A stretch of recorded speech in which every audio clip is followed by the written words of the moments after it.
झूठे प्यार का खेल, आईआईटी दिल्ली की दास्तान। अध्याय 6, परत दर परत खुलते राजा। असिस्टेंट प्रोफेसर अजय पिछले कई हफ्तों से देख रहे थे कि समीर मेहरा और अनन्या के बीच कुछ असामान्य चल रहा है। कॉपी चेक करते समय मेहरा ज्यादातर छात्रों पर सख्त रहते, लेकिन अनन्या के लिए अचानक नरमी दिखाते। कैफे में उनकी मुलाकात की चर्चा भी धीरे धीरे स्टाफ में होने लगी थी। अजय ने ठान लिया, अगर ये सच है तो संस्थान की इज्जत दांव पर है। मुझे पता लगाना होगा। नेहा अब और चुप नहीं रह सकी। उसने राघव से कहा, अनन्या अपनी ही कब्र खोद रही है। अगर सच बाहर नहीं आया तो सर भी बदनाम होंगे। राघव ने गंभीर स्वर में कहा, तो हमें सबूत जुटाने होंगे। सिर्फ बातें करने से कोई भरोसा नहीं करेगा। दोनों ने तय किया कि वे अनन्या की हर गतिविधि पर नजर रखेंगे। अनन्या पूरी तरह आत्मविश्वास में थी। वह अक्सर मेहरा को मैसेज करती, सर आपसे बात करके बहुत अच्छा लगता है, या काश हर प्रोफेसर आपकी तरह होता। धीरे धीरे उसके मैसेज और पर्सनल होते गए। वह जानती थी कि सर भावनात्मक रूप से कमजोर हैं और उसे एक सहारे की जरूरत है। एक शाम उसने साफ शब्दों में कहा, सर आप मेरी जिंदगी के सबसे खास इंसान हैं। मेहरा का दिल कांप गया।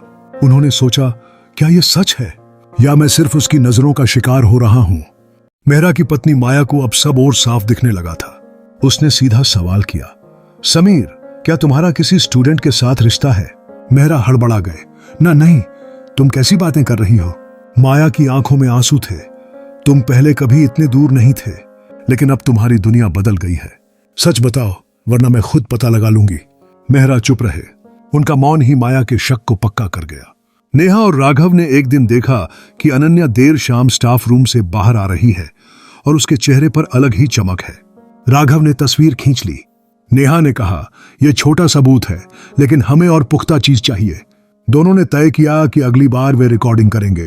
अनन्या अब अपनी डायरी में लिखने लगी थी, मैंने कर दिखाया। सर अब मेरे इशारों पर हैं। आने वाले रिजल्ट्स में मुझे टॉप पोजीशन मिलना तय है। बाकी सब बस मेरी राह देख रहे हैं। उसे लगता था कि पूरी दुनिया उसकी जीत की गवाह बनेगी, लेकिन हकीकत यह थी कि हर जीत की बुनियाद झूठ पर टिके तो ज्यादा देर टिकती नहीं। समीर मेहरा अब रात रात भर सो नहीं पा रहे थे। कभी वो अनन्या के मेल पढ़ते और मुस्कुराते तो कभी डर से कांप उठते। अगर किसी को पता चल गया तो, अगर मेरे करियर पर दाग लग गया तो। लेकिन अगली सुबह अनन्या की मुस्कान सब डर भुला देती। वे खुद से कहते, वो मुझे समझती है। शायद यही वो रिश्ता है जिसकी मुझे सालों से तलाश थी। एक दिन नेहा ने अनन्या को सीधे सीधे कह दिया, तू समझती है तू जीत रही है, लेकिन असल में तू हार रही है। सर की इज्जत, अपने सपनों और इस संस्थान का नाम सब दांव पर है। अनन्या ने तिरस्कार से कहा, नेहा तू हमेशा मेरी दुश्मन रही है। तू चाहती है मैं पीछे रह जाऊं, लेकिन मैं हार मानने वालों में से नहीं हूं। नेहा ने धीमे स्वर में कहा, मैं तेरी दोस्त थी, अब भी हूं, लेकिन दोस्ती का मतलब है सच्चाई दिखाना, न कि आंख बंद करके तुझे खाई में गिरने देना। अनन्या ने मुंह मोड़ लिया। असिस्टेंट प्रोफेसर अजय अब सीधे डीन से बात करने की सोच रहे थे। राघव और नेहा भी सबूत जुटाने के करीब थे। मेहरा का विवेक और भावनाएं रोज रोज लड़ रही थीं, और अनन्या, उसे लगता था वह अपनी सबसे बड़ी जीत की ओर बढ़ रही है।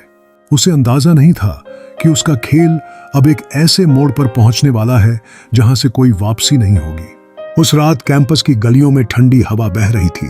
अनन्या हॉस्टल की खिड़की पर खड़ी आसमान देख रही थी और उसके होठों पर वही घमंडी मुस्कान थी। अब मुझे कोई नहीं रोक सकता। लेकिन किस्मत ने उसके लिए कुछ और ही लिख रखा था।